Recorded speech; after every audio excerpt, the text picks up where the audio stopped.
स्वामी समर्थ. आपल्या घरातली दारिद्र्यता जाण्यासाठी खूप गरिबी आलेली आहे, कर्ज घेतलेला आहे, कर्जाचा डोंगर झालेला आहे, कुठूनच मार्ग तुम्हाला मिळत नसेल तर हा उपाय करायला सुरुवात करा. महिन्यामध्ये 1.5 महिन्यामध्ये याची प्रचिती आपल्याला येते आणि आपल्या मनातली जे इच्छा असतात, आपल्या घरामध्ये पैसे येत नाही, दुःख आहे, कष्ट आहे, गरिबीपणा आलेला आहे किंवा लोकांकडून आपल्याला कर्ज घ्यावं लागतं, तर त्याच्यासाठी हा उपाय अतिशय महत्त्वाचा आहे.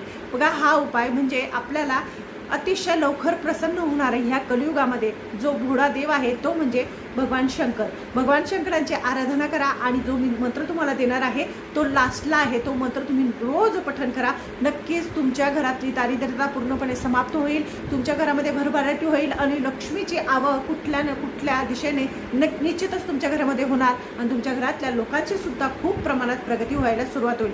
कष्टांचा दुःखांचा नाश निश्चितच होणार. बघा, हे जे स्तोत्र आहे दारिद्र्य दुःख शिवम स्तोत्रम, हे मोठं स्तोत्र आहे, मागच्या साईडला दिलेलं आहे. ते घ्यायचं नाही, तिथं तुम्हाला व्यवस्थित दिसत असेल तर यूट्यूबमध्ये PDF काढायचं, गुगलवर PDF काढायचं दारिद्र्य दुःख शिवस्तोत्रम आणि त्याचं रोज पठण करा आणि अनुभव घ्या आणि मला निश्चितच सांगा, तुमचे संपूर्ण दारिद्र्य नष्ट होईल आणि तुमच्या घरामध्ये निश्चितच तुमच्या मनासारखं सगळे कार्य खूप चांगल्या प्रकारे पार पडतील. श्री स्वामी समर्थ.